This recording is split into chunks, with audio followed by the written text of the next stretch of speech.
jobs along the Space Coast in the next 2 years compared to the plan under the previous administration.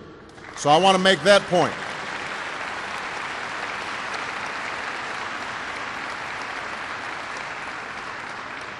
We're going to modernize the Kennedy Space Center, creating jobs as we upgrade launch facilities.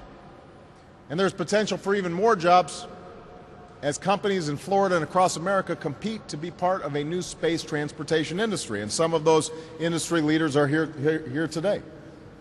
This holds the promise of generating more than 10,000 jobs nationwide over the next few years. And many of these jobs will be created right here in Florida because this is an area primed to lead in this competition. Now, it's true. There are Floridians who will see their work on the shuttle end as the program winds down. This is based on a decision that was made 6 years ago, not 6 months ago. But that doesn't make it any less painful for families and communities affected as this decision becomes reality. So I'm proposing, in part because of strong lobbying by Bill and by Suzanne, as well as Charlie, I'm proposing a $40 million initiative led by a high-level team from the White House, NASA, and other agencies to develop a plan for regional economic growth and job creation. And I expect this plan to reach my desk by August 15th.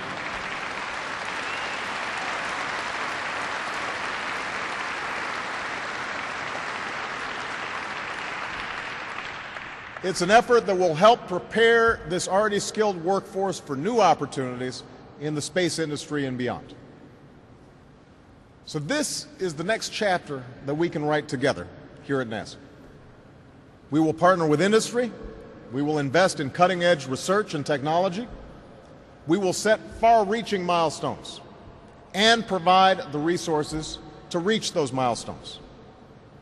And step by step, we will push the boundaries not only of where we can go, but what we can do. Now, 50 years after the creation of NASA, our goal is no longer just a destination to reach. Our goal is the capacity for people to work and learn and operate and live safely beyond the Earth for extended periods of time, ultimately in ways that are more sustainable and even indefinite. And in fulfilling this task, we will not only extend humanity's reach in space, we will strengthen America's leadership here on Earth. And I'll close by saying this. I know that some Americans have asked a question that's particularly apt on tax day. Why spend money on NASA at all? Why spend money solving problems in space when we don't lack for problems to solve here on the ground? And obviously our country is still reeling from the worst economic turmoil we've known in generations. We have massive structural deficits that have to be closed in the coming years. But you and I know this is a false choice. We have to fix our economy. We need to close our deficits, but for pennies on the dollar, the space program has fueled jobs and entire industries. For pennies on the dollar, the space program has improved our lives, advanced our society, strengthened our economy, and inspired generations of Americans. And I have no doubt that NASA can continue to fulfill this role. But that is why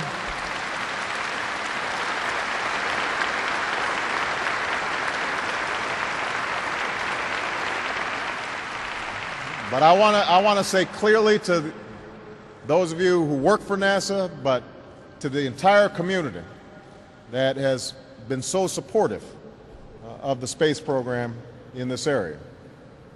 That is exactly why it's so essential that we pursue a new course and that we revitalize NASA and its mission. Not just with dollars, but with clear aims and a larger purpose. A little more than 40 years ago, astronauts descended the 9-rung ladder of the lunar module called Eagle and allowed their feet to touch the dusty surface of the Earth's only moon. This was the culmination of a daring and perilous gambit, of an endeavor that pushed the boundaries of our knowledge, of our technical prowess, of our very capacity as human beings to solve problems. It wasn't just the greatest achievement in NASA's history, it was one of the greatest achievements in human history. And the question for us now is whether that was the beginning of something or the end of something. I choose to believe it was only the beginning. So thank you. God bless you, and may God bless the United States of America. Thank you.